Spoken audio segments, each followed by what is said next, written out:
ये त्रिकालवर्ती सर्वहंताणं नमो ये त्रिकालवर्ती सर्वसिद्धाणं नमो ये त्रिकालवर्ती सर्वगणधरं नमो ये त्रिकालवर्ती सर्वभावलिंगी मुनिराजं नमो ये त्रिकालवर्ती सर्वपंचम गुणस्थानवर्ती एवं सम्यक दृष्टिम ओंकारं बिंदु संयुक्तं नित्यं ध्यायन्ति योगिनः कामदं मोक्षदं चैव ओंकाराय नमो नमः। मंगलं भगवान् वीरो मंगलं गौतमो मणि मंगलं कुंदकुंदार्यो जैन धर्मोस्तु मंगलम् सर्वमंगलमांगल्यं सर्वकल्याणकारकं प्रधानं सर्वधर्माणां जैनं जयतु शासनं नमस्तमे साराय स्वानुभूत्या चकासते चित्स्वभावाय भावाय सर्वभावान्तरच्छिदे वन्दतु सत्त्वसिद्धे ध्रुवम् अचलम् अलोभम् गदिं पत्ते वोक्षामि समय पाहुर्मिणमो सुध केवली भलदम।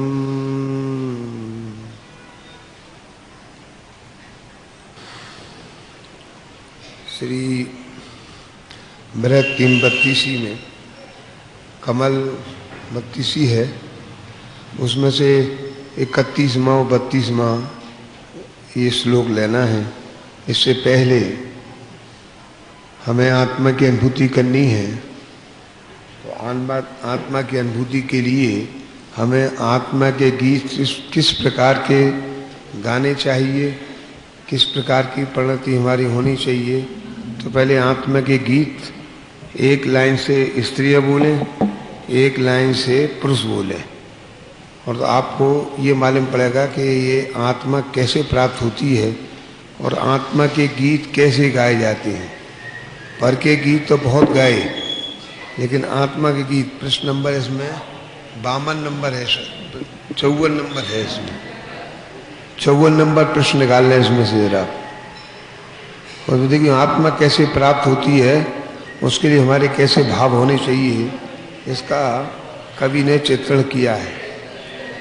प्रश्न नंबर है 54, इसमें पूजन की पुस्तक है, इसमें प्रश्न है 54 नंबर। नीचे जयमाला है, आत्मा की जयमाला। बीतराग इसका नाम है, बीतराग पूजन, और बीतराग पूजन की जयमाला है ये। जयमाला को अपन देखें, मैं आपको एक पद्धति बताता हूँ इसकी, इसको कैसे उच्चारण किया जाए इसका। तो एक लाइन आप लोग बोलें, एक लाइन ये महिला वर्ग बोले, तो आपको उसकी आत्मा की चर्चा कैसी होती, इसमें आनंद आएगा। देखिए अब देखो शुरू करें इसे अपन। प्रभो आपने एक ज्ञायक बताया, तिहु लोक में नाथ अनुपम जताया। प्रभु आपने, अब बोलिए आप।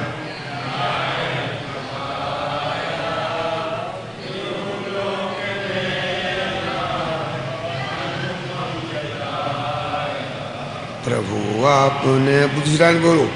यही रूप मेरा मुझे आज भाया, यही रूप मेरा मुझे आज भाया। महानंद मैंने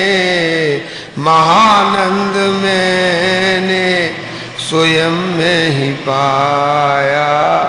प्रभु आपने एक ज्ञायक बताया, तिहु लोक में नाथ अनुपम जताया। प्रभु आपने, बोलिए।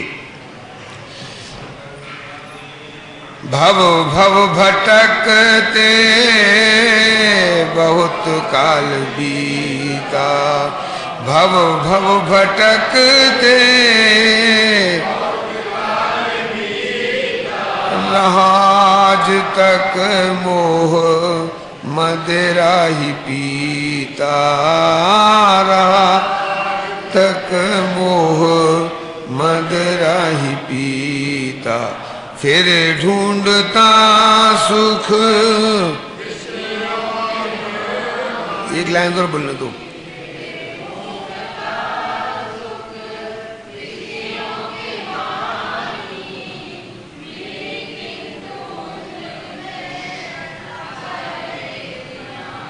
फिर ऐसी लाइन को फिर किंतु उनमें असे वेद नाही। अब बोलिए आप। महाभाग से आप को देव पाया महाभाग से आप तिहु लोक में नाथ अनुपम जताया। प्रभु आपने एक ज्ञायक बताया तिहु लोक में नाथ अनुपम जताया। यही रूप मेरा मुझे आज भाया महानंद मैंने स्वयं में ही पाया। प्रभु आपने।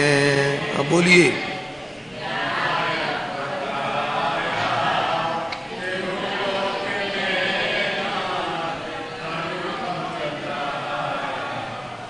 बोलिए। कहाँ तक कहूँ नाथ कहाँ तक कहूँ नाथ निधि आत्मा की जो दिखलाई भारी निधि आत्मा की जो दिखलाई भारी। निधि प्राप्त की प्रभु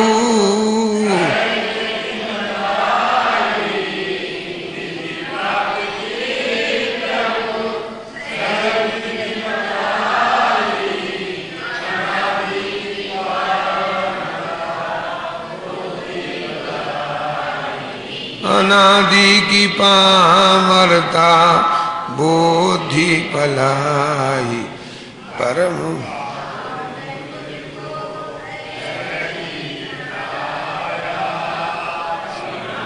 अब मुझको सहज ही दिखलाया तिहु लोक में नाथ तिहु लोक में नाथ अनुपम जताया। प्रभु आपने एक ज्ञायक बताया।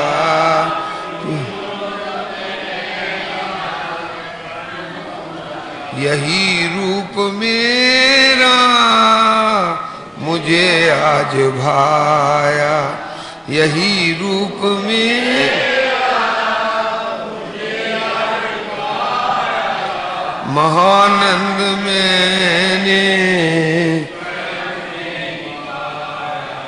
प्रभु आपने। विष में से प्रभु वर्ता तुमको निरखता विष में से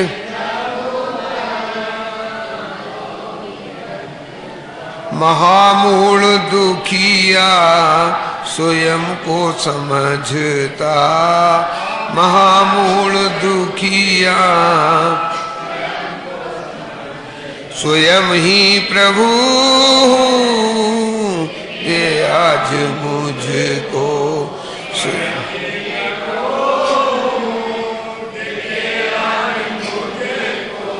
महाहर्ष मानो मिला मोक्ष ही हो महाहर्ष मानो मैं चिन्ह मात्र ज्ञायक हूँ अनुभव में आया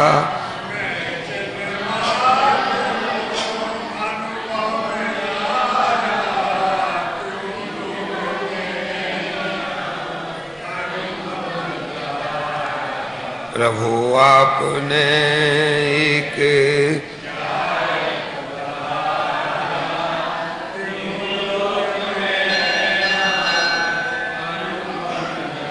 यही रूप मेरा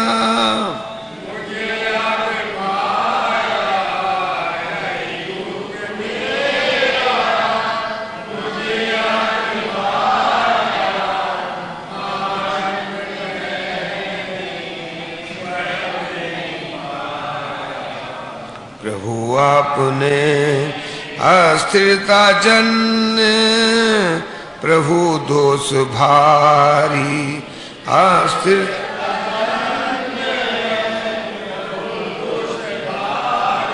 खटकती है राग आदि परिणित विकारी खटकती है राग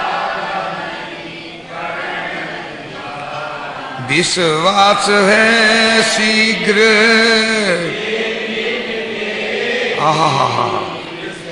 विश्वास है स्वभाव के सन्मुख ये कैसे टिकेगी स्वभाव के सन्मुख ये कैसे टिकेगी नित्य निरंजन का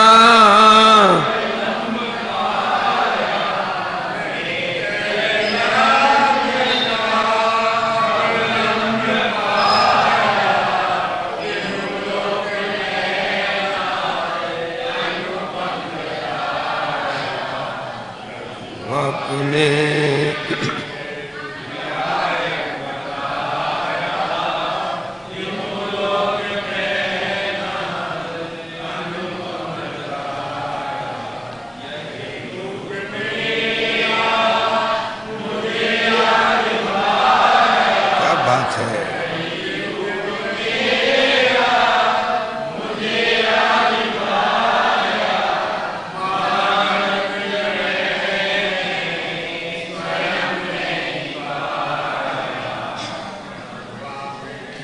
दृष्टि हुई आप सम ही प्रभु जग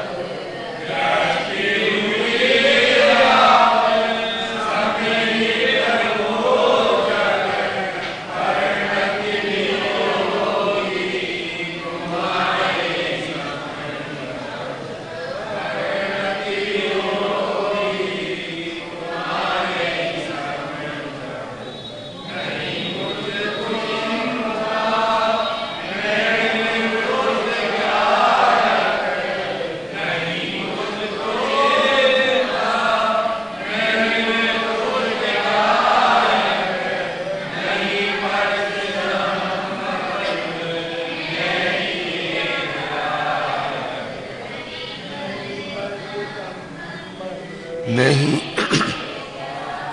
हुआ दुर्भिक्ष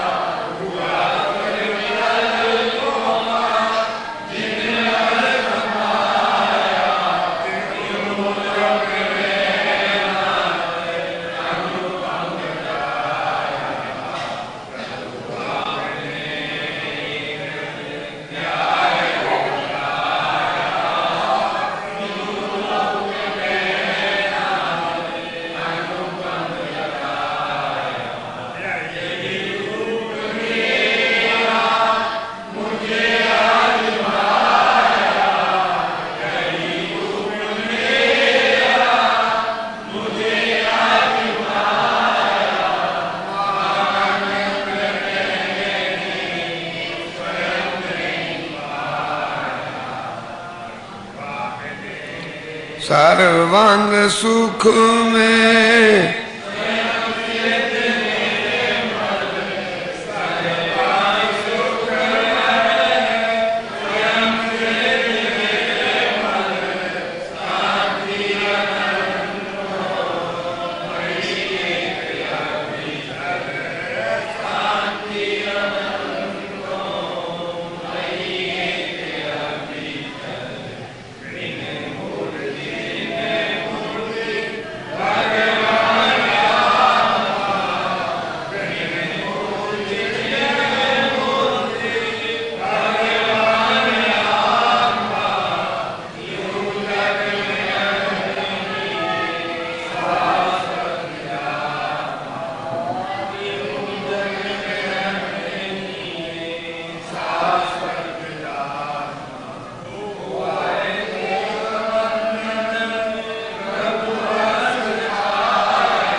मैं ही ज्ञायक देव हूँ, मैं ही मेरा गे, अखिल विश्व में मैं ही मेरी ध्येय गे श्रद्धे।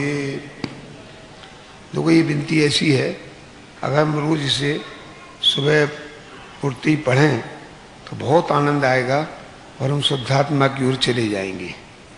समझ में, इसमें ऐसी चीजें हैं तो इसको अपने को याद करने चाहिए। सुबह उठते ही इसे बोलना चाहिए तो आत्मा की समझ। दूसरी बात यह है, इसमें कोई शब्द ऐसे हैं जो समझ में नहीं आ रहे हैं या किसी प्रकार का किसी को आशंका हो तो दोपहर के टाइम में इसको हम मतलब इसके जिसको बात समझ में नहीं आ रही है उसके अर्थ को हम अच्छी तरह बताने की कोशिश करेंगे, जिससे कि अपने अंदर ये भाव उसके हो जाएं। अब हम कमल बत्तीसी में 31 नंबर का ये गाथा ले रहे हैं। इसमें प्रश्न नंबर है 231 और गाथा नंबर है 31 कमल बत्तीसी का। जिन उत्त सद्द हम अप्पा परमापा शुद्ध ममलम च परमप्पा उवलब्धम धम्म स्वभावेन कम विलयंती। क्या कहते हैं यहाँ पर ताण स्वामी जी? जिनेन्द्र कथित तत्वों का सिद्धांत लाना चाहिए।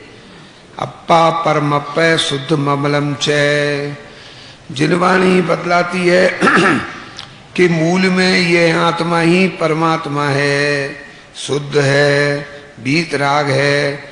धम्म स्वभावेन कम विलयंती परमप्पा ओ उवलब्धम।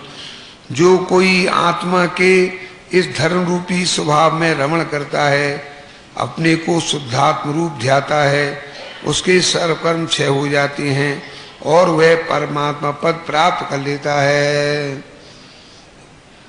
क्या कहते हैं यहाँ पर कि पहली बात तो यह है कि जिनवाणी में जो ज्ञानियों ने आचार्य ने बात कही है उस पर पूरी पूरी श्रद्धा लानी चाहिए।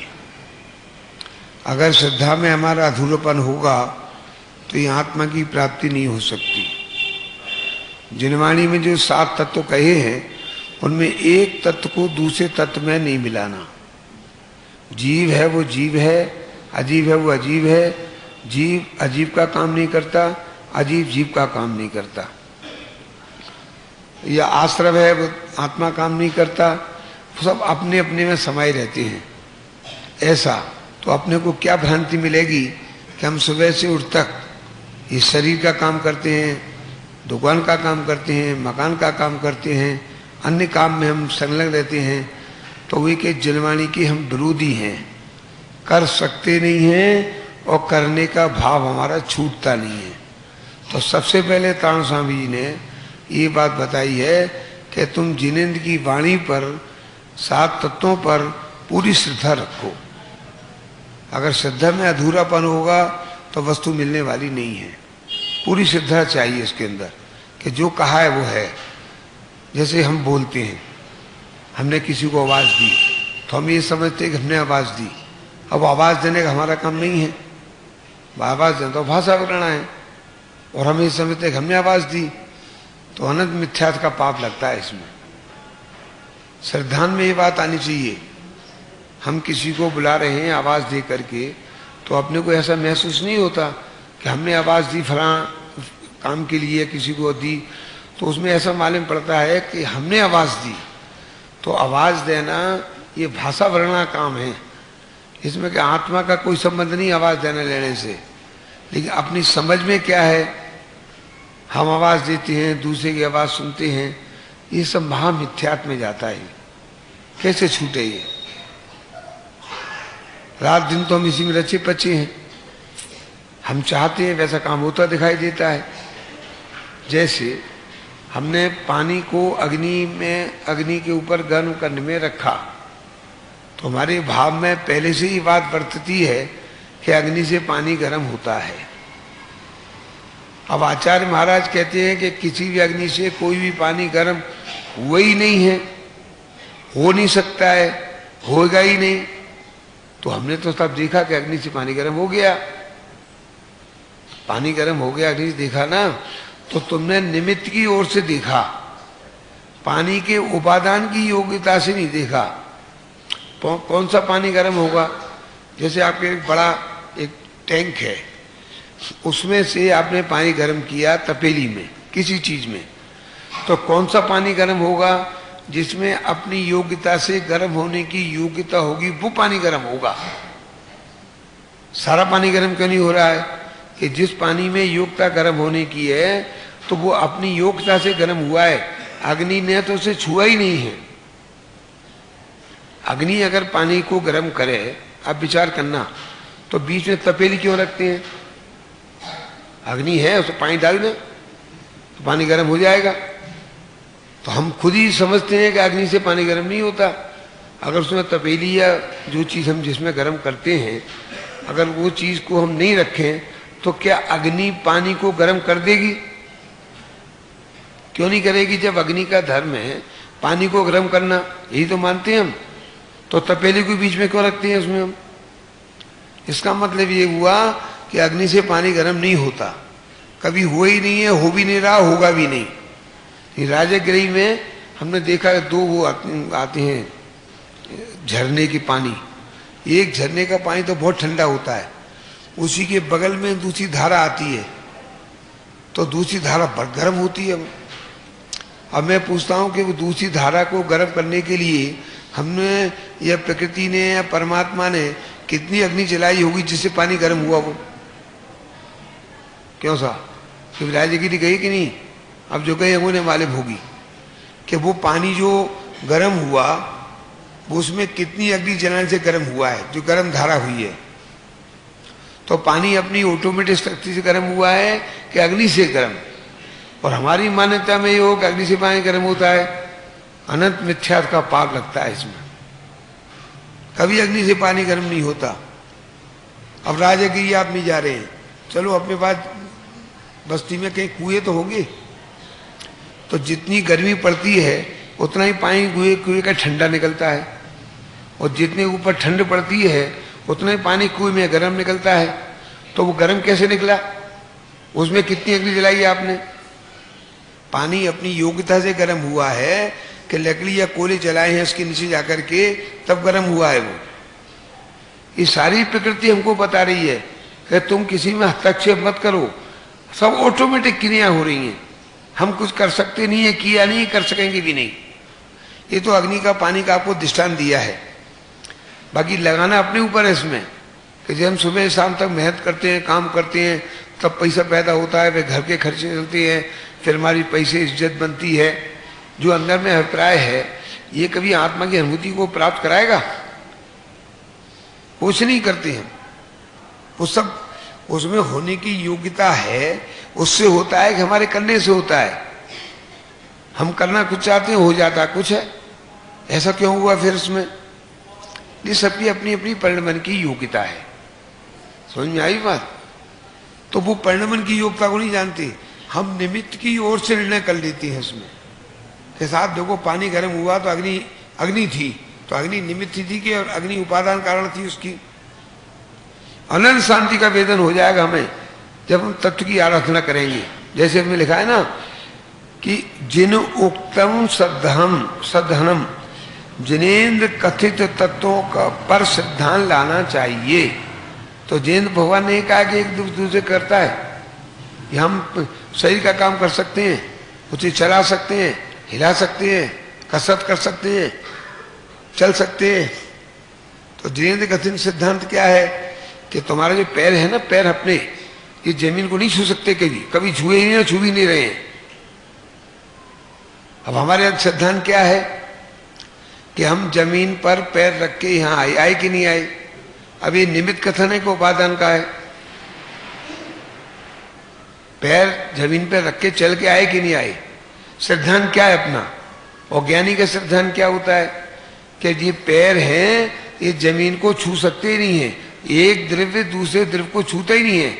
एक पुद्गल की पर्याय दूसरी पर्याय को स्पर्श करती नहीं है, क्योंकि जमीन भी पुद्गल है, और पैर भी पुद्गल है, तो जमीन को, पैर जमीन को कैसे छुए? उसमें अन्योन्य भाव पड़ा हुआ है। हमको थोड़ा माइंड को चेंज करना पड़ेगा, तब हम इस मार्ग में आ पाएंगे। अपनी जो परंपरा चल रही है उसी के हिसाब से जनवाणी को समझेंगे, कुछ समझ में नहीं आएगी, क्यों मन तो वही चल रही है। अब है हाँ, तो अब ये जो है, जैसे अब कोई प्रश्न करे कि साहब पैर जमीन को क्यों नहीं छूते हैं? क्योंकि वो पैर की जो एक जो पर्याय है ना इसमें पुद्गल की, वो पर्याय दूसरी पर्याय को स्पर्श नहीं करती। तो क्यों नहीं करती? कि एक पर्याय में अपना सटकारक पड़ा हुआ है। जमीन की पर्याय में एक सुई की नोक की लगावें, तो सुई की नोक में भी उसमें अनंत पुद्गल की पर्याय उत्पन्न होती रहती हैं। तो उसमें वो पर्याय जो है एक दूसरी पर्याय को स्पर्श नहीं करती। क्यों? कि एक एक पर्याय में अपनी सटगुण, वो है ना, सटगुण कहते हैं उसको, कर्ता कर्म करण अपादान उपादान, ये एक एक की पर्याय में एक एक में है उसमें। तो वो अब जमीन की पर्याय पैर को छू ले तो उसका सटकारा कौन करेगा? और पैर में जो परमाणु है वो जमीन को छू ले तो उसका सटकारा गायब हो जाएगा। एक पर्याय का सटकारा गायब नहीं होता है भाई, वो पर्याय के संग में नष्ट होता जाता है, लेकिन दूसरी पर्याय जो उत्पन्न होती है वो अपने सटकारक के हिसाब से उत्पन्न होती है। उसमें सटकारक पड़े हुए का उसी में है। समझ में आ रही है बात? अभी अपने से थोड़ी विपरीत बात हो गई है, लेकिन इसको समझे बगैर हमारा कल्याण बिल्कुल 3 काल में संभव नहीं है। ये जैन कथित तत्व हैं, हमने तत्वों का ही भरोसा नहीं है तो कल्याण कैसे होगा हमारा? इसलिए आचार्य तरण स्वामी जी ने लिखा है कि पहले क्या करें कि जिनेन्द्र कथित तत्वों पर सिद्धांत लाना चाहिए। अब हमारा सिद्धांत दूसरी प्रकार का है और जिनेन्द्र भगवान ये कहे दूसरी प्रकार का है, तो उन्हें अपनी जिम्मेदारी नहीं ली तारण स्वामी जी ने। उन्होंने कहा भगवान ने जो कहा है उस पर सिद्धांत लाओ। तो भगवान ये कहते हैं कि एक द्रव्य दूसरे द्रव्य को स्पर्श करता ही नहीं है, एक पर्याय दूसरी पर्याय को कभी स्पर्श किया ही नहीं है, तो एक दूसरे काम कैसे करेंगे? समझ में आ रही है? बोलो आप यहाँ आए तो पैरों से आए कि हवाई जहाज से उड़ के आ गए? पैर, तो पैर आपके जमीन में छुए कि नहीं है? हाँ छुए हैं। ये कैसे आते हैं यहाँ हैं? तो उसकी पर्याय में ऐसी योग्यता थी। हम ही आना चाहते हो, रास्ते में हमारा एक्सीडेंट हो जाए तो आ जाओ, कैसे आ जाओगे?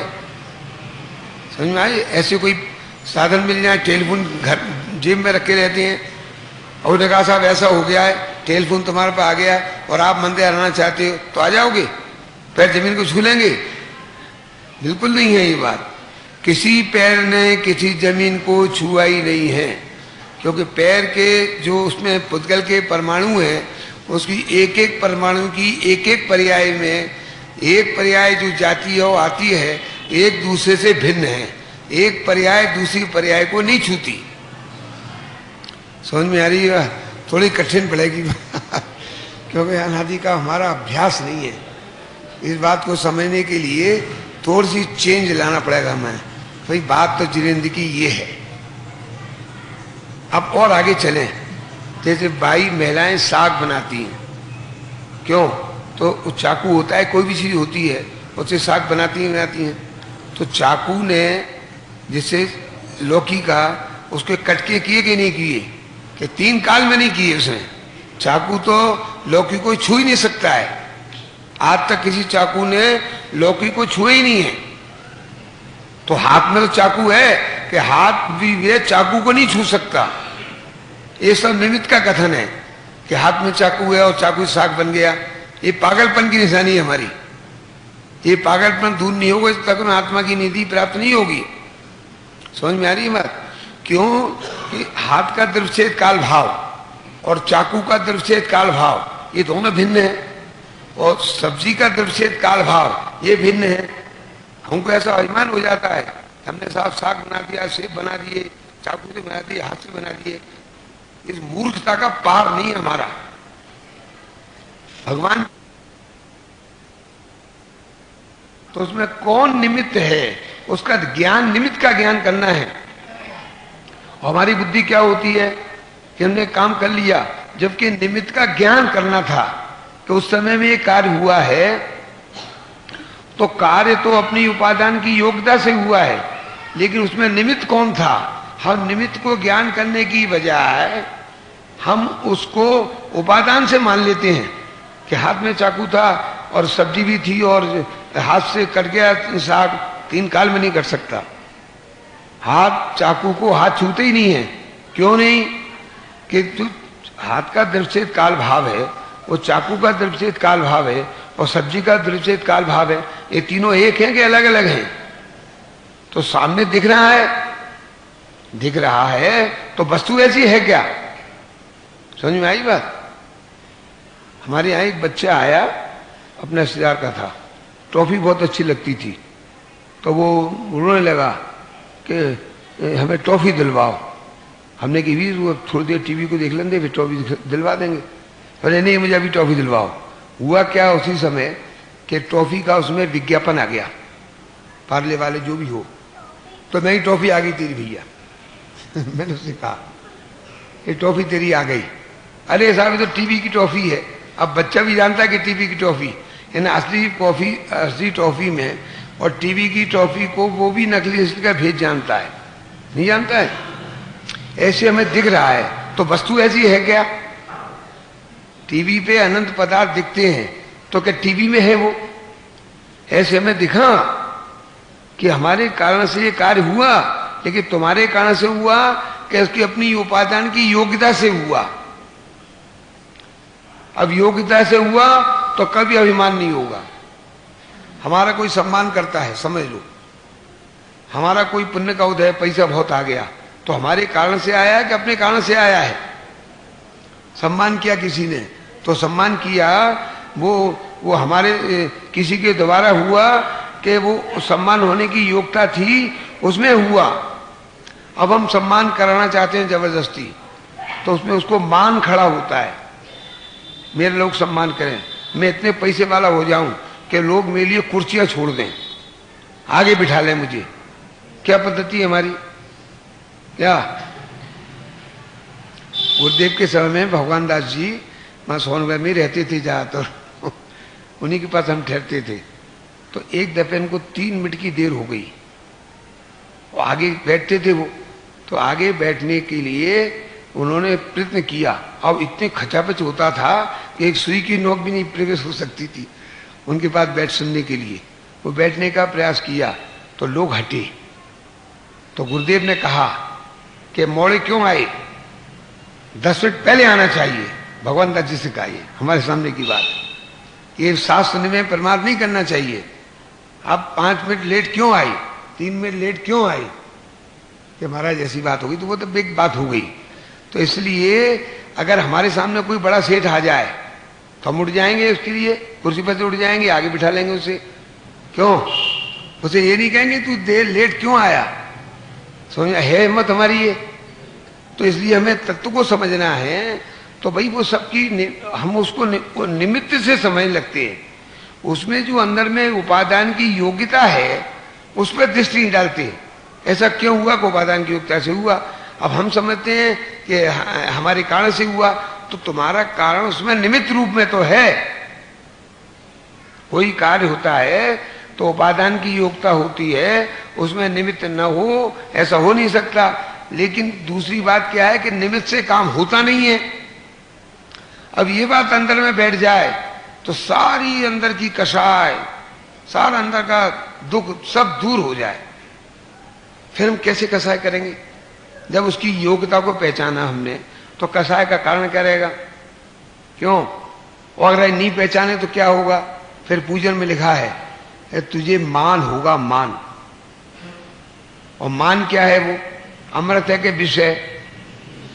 क्या है? हम मान को अमृत समझते हैं कि विष विष है। मान महा विष रूप करहे नीच गत जगत में। तो गति 4 होती है। अब नीच गति क्यों लिखी वहां ध्यानदास जी ने? क्योंकि मान महाविष रूप है। 4 गतियों में तो नरक, स्वर्ग, मनुष्य और त्रिंच इनमें जाएगा, लेकिन जिसको अंदर में मान चढ़ा हुआ है कि मैं पैसे वाला हूं, मैं फलाना हूं फलाना हूं, ऐसे मान वाला जीव निगोद जाता है। नीच गत कहते हैं निगोद गति। उसका जो है निस्तारण या उसकी वर्णन नहीं कर सकते। कितना पाप कर रहा है मान कसाय में वो, कि मुझे लोग अच्छा समझें, मैं इतने पैसे वाला हो जाऊं, मैं इतने मेरी वैभव हो जाए कि लोग आओ आओ साहब कहें। ऐसा द्रव्यशिष्ट दिनेश्वर में गुरुदेव ने एक बात ली है कि साहब तुम कहते हो कि पैसे वाले सब ये भिखारी हैं, राका राका गुरुदेव कहते थे, ये भिखारी हैं। ज्यादा पैसा मांगने वाले, ज्यादा पैसा होने वाले ये सब बड़े भिखारी हैं, और छोटे पैसा मांगने वाले छोटे में संतुष्ट होते हैं, ये छोटे भिखारी हैं। तो वहां प्रश्न किया कि साहब ये पैसे वाले कुर्सी तो आगे रहती है। गुरुदेव से प्रश्न किया है, आप कहते हो कि भिखारी हैं, हमने तो ये देखा कि पैसे वाले कुर्सी बहुत आगे रहती है। कि हाँ आगे रहती है, नरक में जाने की आगे रहती है। ये पढ़ लेना, गुरुदेव ने उसको उदाहरण दिया है कि आत्मा को क्या जरूरत है पैसे की भैया, उसकी उपादान की योग्यता की वही तो होगा उसमें। सब पैसा नहीं होगा तो खाने का सामान कैसे आएगा? अरे भैया बिना पैसे की आता है, आप पैसे से कोई सामान आया ही नहीं है। सामान अपनी योग्यता से आता है, योग्यता सब काम होते हैं। तुम उस योग्यता पे नजर तो डालो जरा, तो वो सामान तुम नहीं लाओगे तो अपने आप आ जाएगा। आ जाएगा नहीं आ जाएगा? क्यों साहब अरविंद जी, दृष्टि बदलनी पड़ेगी। जो भगवान ने कहा है उसी के अनुसार हमें अपनी वृत्ति रखनी पड़ेगी, तब हमारा आत्मकल्याण होगा। और नहीं हम इधर सुनेंगे, इधर बात चली जाएगी। ठीक है कह रहे हैं, ये भी ठीक है, उभयभाषी हो जाते हैं हम। ये क्रियाकांड करना भी, असोई चर्चा चल रही थी ना, क्रियाकांड करना भी ठीक है भाई। अब देखो एक तो जो है भगवान की भक्ति करना, पूजा करना, उपवास करना, ये भी करना ठीक है, और आत्मा की चर्चा सुनना भी ठीक है। कि तू उभयभाषी है, तुझे पता नहीं है। ये बाहर के लौकिक काम करना, पूजा भक्ति करना, ये व्रत उपवास करना, तीर्थ यात्रा करना, दान देना, ये भी ठीक है, और आत्मा की चर्चा सुनना ये भी ठीक है। उसको टोडरमल जी ने क्या कहा है, ये उभयभाषी है। क्या भाई ठीक एक होगा कि दो? हमारा बाल बच्चों का पालन करना भी ठीक है और आत्मा का अनुभव करना भी ठीक है। तो हमारा जोर आत्मा के अनुभव पे जाएगा कि घर गृहस्थी में बाल बच्चों के प्रति जाएगा? तो दोनों ठीक कैसे हो जाएंगे? जहर खाना भी ठीक है और अमृत खाना भी ठीक है। क्यों सा? अब दो चीज रखी हो तो पहले क्या खाएं? पहले जहर खा लें, फिर अमृत खा लेंगे। तो जहर में ही मर जाएगा, वो ठीक नहीं है। तो पहले बाल बच्चों को पाल लें, घर गृहस्थी का पालन कर लें, सबको ठीक ठाक कर दें, बच्चे एक एक दुकान दिला दें, एक इनको फ्लैट दिलवा दें, और फिर हम निवृत्ति ले लेंगे कि तेरी निवृत्ति कभी नहीं होगी। बच्चों के बच्चे हो जाएंगे तो और फंस जाएगा, वो तो मूल थी वो ब्याज में फंस जाएगा, तेरा काम नहीं है उसको। तो ये भी ठीक है कि नहीं, घर गृहस्थी का पालन करना? क्यों साहब विनोद जी? नहीं है? यहाँ कह रहे हो घर में ही कहोगे? क्यों? ये हमारा कर्तव्य नहीं है? और आत्मा का चिंतन करना, आत्मा का मनन करना, ये भी ठीक है। तो एक जहर है, एक अमृत है, तो दोनों ठीक हो जाएंगे? कभी नहीं हो सकते। इसलिए वो तो सब उसकी उपादान की योग्यता में छोड़ दो, जिसका जैसा होना होगा वो होगा। और नहीं तो इस पद को याद कर लेना, को काहू करता नहीं, करता भुगता आप, यह जीव अज्ञान में करे पुण्य और पाप। कोई कुछ नहीं करता है, मौत का अभिमान। हमने मकान बना लिया, सब मकान बनाया तो सागर में है ही नहीं किसी का। मूर्ख है, मकान में दब जाएगा, चूहा हो जाएगा उसमें। क्यों? तो ये मकान का राग है ना, उसी में कीड़े मकोड़े हो जाएगा, मच्छर उच्छर हो जाएगा। बनवा सकते हैं तो फिर होता है कि हम कर सकते हैं उस काम को। बस यहां अपना जरा थोड़ा विचार करना है, ये काम जगत में ऑटोमेटिक हो रहा है कि हम कर रहे हैं तब होता है। विचार करें क्या होता है। अमित गति आचार्य ने इसको संस्कृत श्लोक में लिया, उसका हिंदी रूपांतर है, जेति जगत में वस्तु तेति अथिर परिणमति सदा, परिणमन राखन नाहि समरथ इंद्र चक्री मुनि कदा। जितनी जगत में जितनी वस्तुएं हैं वो अथर रूप से अपना अपना परिणमन कर रही हैं।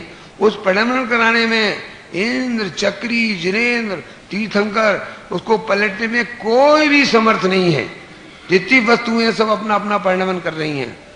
अब शरण का की लेगा जब इंद्र नाई रहत हैं, शरण तो एक आत्म ऐसा लिया, शरण तो एक आत्म ही है, उसकी शरण लेना चाहिए और उसको उसकी ध्रुव दृष्टि से, उसकी उपादान की दृष्टि से उसको देखना चाहिए। ये पर का कर्तापना छोड़ देना चाहिए। इससे बहुत नुकसान हो रहा है। सबसे बड़ा नुकसान क्या रहा है कि हमारी आयु बीतती चली जा रही है। एक एक क्षण की इतनी कीमत है कि करोड़ों रुपए दो तो एक क्षण नहीं मिले हमें, और एक एक समय करके करके करके इतना समय हमारा निकल गया। और ऐसे ही समझते रहेंगे तो ये साथ से जीवन भी निकल जाएगा और हम चारों गति के मेहमान हो जाएंगे।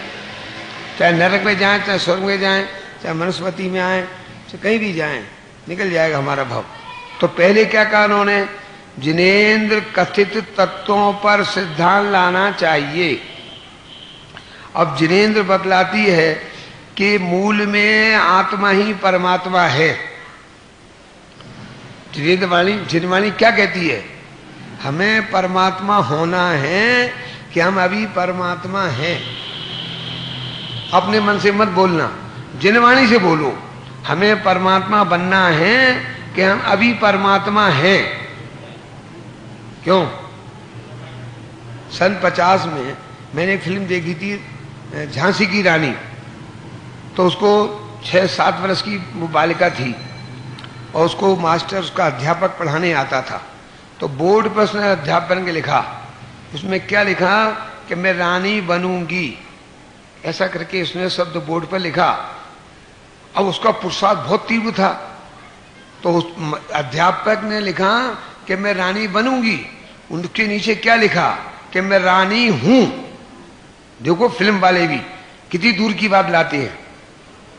लिखा उसको उसी का अनुसरण करना चाहिए कि नहीं, कि मैं रानी बनूंगी, रानी बनूंगी, रानी बनूंगी, वही लिखना चाहिए उसे। लेकिन उसने क्या लिखा, उसका अंदर का पुरुषार्थ देखो कि मैं रानी हूं। ऐसे हम भगवान बनेंगे कि बने बनाए पहले से ही हैं। क्यों अरविंद जी, पहले से ही कि बनेंगे? बिल्कुल पक्की बात है, तुम्हारे घर में पूछ लेंगे। क्यों? तो जिनवाणी कहती है तो बनना फनना कुछ नहीं, बनने के चक्कर में जाओगे तो सारी जिंदगी ऐसी चली जाएगी पापड़ा बेलते हुए। तुम तो बने बनाए को स्वीकार करो। देखो लिखा है, पुस्तक पढ़ो आप लोग, क्या लिखा है? पढ़ो साहब, क्या लिखा है? लक्ष्मी चंद जी क्या लिखा है बोलो।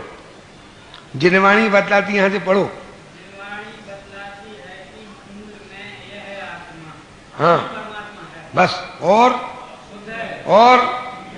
हाँ प्रमाण वचन, सत्य वचन, सत्य वचन है। तो ये सत्य वचन है कि तुम्हारी भजन करना सत्य है। जिनवाणी ये प्रमाण करा है। तो क्या लिखा है? अब लिखा तो पता ही नहीं है। तो लकीर के फकीर ने क्या लिखा है कि आत्मा ही परमात्मा है। और दूसरा लक्षण क्या दिया कि वो शुद्ध है, अशुद्ध है ही नहीं। तीसरा क्या दिया कि उसको वीतरागता है। तो वीतरागता कब आएगी? कि शुरुआत होगी। हम किसी काम के करता हरता है नहीं तो वीतरागता आ जाएगी। राग होगा ही नहीं तो ऑटोमेटिक वीतरागता आ जाएगी। अभी जिनवाणी कह रही है और उसको हम मानते नहीं। हम अभी व्यस्त हैं, हमें हमारे बाल बच्चे हैं, हमारी पति पत्नी है, हमारे ये हैं, हमारे ये हैं। बस 24 घंटे इन विकल्पों में जीवन जा रहा है। सारे विकल्प हैं और विकल्पों से फायदा कुछ नहीं है सिवाय नुकसान की। हम विकल्प करें तो पर वस्तु हमारी हो जाएगी।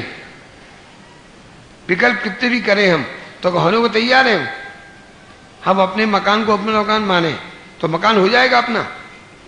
हमने जब अपना नया मकान बनवाया तब हमारा एक मित्र आया, उसमें भोजन का व्यवस्था थी ना उसमें, तो मित्र आया तो बोला पदमचंद इसमें 2 बात की कमी है मकान में तुम्हारी।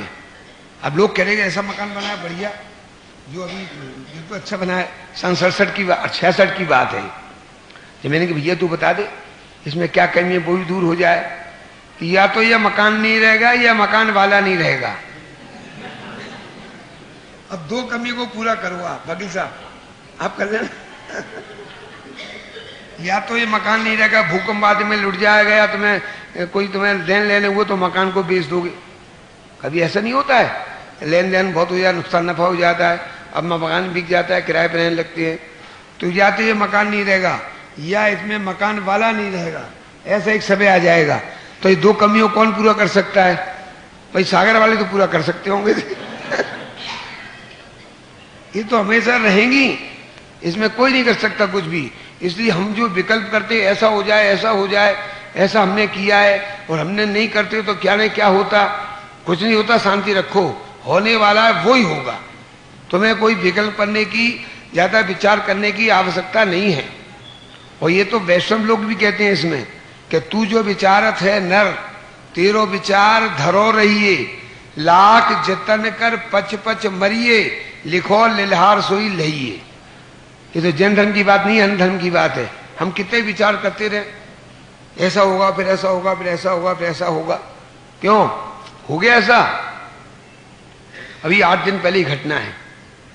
दिल्ली में एक लड़का था, अच्छा इंजीनियर, बहुत अच्छा, जिसको 30-40 हजार रुपये महीना मिलता था। अभी 8 दिन पहले की बात है ये। और उसकी सगाई हो गई। उसकी सगाई भी 50 लाख में हुई, तो 11-15 लाख नगद दिए उसे, जो भी हो। और वो स्कूटर पे जा रहा था, उसकी ठेले से टक्कर हो गई। टक्कर हुई तो वो वहीं गिर गया और वहीं एक्सपायर हो गया। समझ में आई बात? बोलो, वो सोचता था ऐसा मैं हो जाएगा, स्कूटर हो जाएगा, मैं इसमें गुजर जाऊंगा। उसके माँ बाप, उसके सागी संबंध वाले क्या सोचा हुआ कभी ऐसा हो जाएगा? और हो गया कि नहीं हो गया? तो किसके भावों से हुआ? कोई सोच सकता है तो ऐसा क्यों हो गया? अब क्यों हो गया? होने को जो होनी थी हो गया, उसमें अपन क्या करेंगे? हैं? एक ही लड़का था बताइए उसके, और एक ही लड़का इंजीनियर जिसको 30-40 हजार, आपको तो ज्यादा क्या है, 50 हजार मिलती तनख्वाह की। देखिए आप, तो कोई सोचता था कि गुजर जाएगा, क्यों गुजर गया? कभी होने को कोई टाल नहीं सकता। इसलिए हम सोचते हैं कि हमारे करने से हुआ है, करने से होगा। ये बात बिल्कुल झूठी है, बिल्कुल निकाल देना। जो होता है उस पर दृष्टि रखना, तो हमारा कल्याण हो जाएगा। इसलिए कहते हैं कि वो जिनवाणी बतलाती है कि मूल में आत्मा ही परमात्मा है। अब जिनवाणी क्या कहती है? अब अपने को हम स्त्री मानते हैं, पुरुष मानते हैं कि आत्मा मानते हैं? हम अपने को पत्नी मानते हैं, महिला मानते हैं, क्या मानते हैं? अपने को पुरुष मानते हैं, क्या मानते हैं? और जिनवाणी क्या कह रही है कि तू मूल से ही परमात्मा है। ये तो बाहर का खोखा है, इसमें कुछ दम नहीं है स्त्री पुरुष का, ये तो बाहर का पैकिंग है। तो गुरुदेव ने कहा था एक दफे कि जैसे कोई सोने की लगड़ी हो, उसमें कोई अखबार का कागज लिपटा हो, और अखबार में उसमें कोई महिला की फोटो हो, सुंदर महिला की फोटो हो, तो महिला की फोटो होने से क्या सोना महिला रूप हो गया? क्यों? क्यों? उसका पैकिंग है बाहर का, अंदर में तो वो सोना सोना ही है। ऐसे अंदर में तो हम ना महिला है, ना पुरुष है, ना नपुंसक है, ना काले है, ना गोरे है, ना धनी है, ना निर्धनी है। हम तो ज्यों के त्यों परमात्मा है। जिनवाणी क्या कहती है और हम क्या मानते हैं? तो हमें अपनी मान्यता जिनवाणी जो कहती वो माननी चाहिए कि जो परंपरा चली आ रही हमारी वो माननी चाहिए? अगर हम परंपरा को चलाएंगे तो दुखी होंगे हम। जो जिनवाणी कहती है उसी को मानना, चाहे समझ में आ रही है चाहे नहीं आ रही है। यही कहना कि हाँ जिनवाणी की बात सही है कि हम मूल में परमात्मा है। ऐसे परमात्मा को घोकेंगे, ऐसे परमात्मा की याद करेंगे तो अंदर से बने बनाए परमात्मा हैं वो पर्याय में प्रकट हो जाएंगे। बस तुमने परमात्मा पद को स्वीकार किया तो जो परमात्मा छिपे हुए थे वे पर्याय में प्रकट हो जाएंगे। समझ में आ गई बात? तो दूसरी बात क्या थी? ये परमात्मा कैसे होते हैं? तो भाई परमात्मा तो शुद्ध अशुद्ध के पिंड होते हैं। क्यों? अगर हम परमात्मा ही हैं तो शुद्ध अशुद्धता हमारे अंदर विद्यमान रहती है कि नहीं? हम शुद्ध ही हैं। दूसरे पहले में क्या लिखा है लक्ष्मी सिंह जी? शुद्ध हैं। और बीतराग क्यों है? कि जो विकल्पों का अब सफाया हो गया। जब हमने अपने को परमात्मा पद में स्थापित किया या शुद्ध स्थापित किया तो ऑटोमेटिक बीतरा आएगी। वो पर्याय जो राग की पर्याय आती थी, द्वेष की पर्याय आती थी, उसका आना ही बंद हो जाएगा, वो आएगी ही नहीं। इसलिए जैसा जयेंद्र कथन जनवाणी में आया है उसी को समझेंगे, उसी को मानेंगे तो कल्याण संभव है। उसमें अपना जरा सा भी कोई चीज लगा देंगे, कभी देखो तो जैन धर्म तो अपेक्षित है, इस अपेक्षा से ऐसे, इस अपेक्षा से ऐसे है। और समझाने वाले भी बहुत से विद्वान ऐसे आते हैं, भाई जैन धर्म तो अपेक्षा पे टिका हुआ है। अब उनसे कहे जैन धर्म निरपेक्ष है, उसमें कोई अपेक्षा है ही नहीं, अपेक्षा कहने में आती है, तो वो मानने को तैयार नहीं है। और उसका दृष्टांत देते हैं वो कि देखो एक जीव द्रव्य, हम जैसे हम हैं तो हम बच्चे की अपेक्षा से हम पिता हैं और मामा की अपेक्षा से हम भांजे हैं, ऐसे करके हमें समझा देते, हम ही समझे ठीक है, ये ठीक है, इसमें अपेक्षा लगती नहीं है। जैसे अनेकांत का लक्षण क्या है कि वस्तु में वस्तुपने की परस्पर विरुद्ध दो शक्तियों को एक साथ प्रकाशन करने वाली शक्ति को अनेकांत कहते हैं। वस्तु है और अन्य की नास्ति, उसको कहते हैं। उस अन्य की नास्ति और वस्तु की वस्तु हयातीपना, उसका वस्तु है, उसको वाणी के द्वारा कहना, इसका नाम स्यादवाद है। और लोग उल्टी स्यादवाद बताते हैं, मामा की अपेक्षा भांजे हैं और पिता की अपेक्षा से हम, बोलो आप अपेक्षा से पिताजी के पुत्र होगे नहीं, अभी सही है स्यादवाद? अरे स्यादवाद उसको कहता है जो अनेकांत का लक्षण है उसको कथन करता है, उसका नाम स्यादवाद है। कि तुम्हारे हिसाब से स्यादवाद हो जाएगा, वो अपेक्षा लगाने से स्यादवाद बन जाएगा। इस अपेक्षा लगा करके हम भ्रमित हो गए। जैसे आप समझा कि नमक है, एक उदाहरण में समझे कि नमक है, अब नमक में आप कौन सी अपेक्षा लगाओगे कि सब मिर्चों की अपेक्षा से नमक है, जीरे की अपेक्षा से नमक है, चीनी की अपेक्षा से नमक है, या अन्य वस्तु की अपेक्षा से नमक है कि नमक नमक ही है, अन्य नहीं? क्यों? नमक नमक है, अन्य भी है, वो कुछ है नहीं है, तो उस नमक नमक है, अन्य नहीं, इसका नाम स्यादवाद है कहना। ये मामा भांजे का और पिता पुत्र का पति का इसका ये कोई स्यादवाद नहीं है, ये तो फुजड़ीवाद है सब। और लोग ऐसे समझाते हैं, हमारी समझ में आ जाती है कि ये भी एक अपेक्षा है। क्यों? हम पिता हैं तो किसकी अपेक्षा से?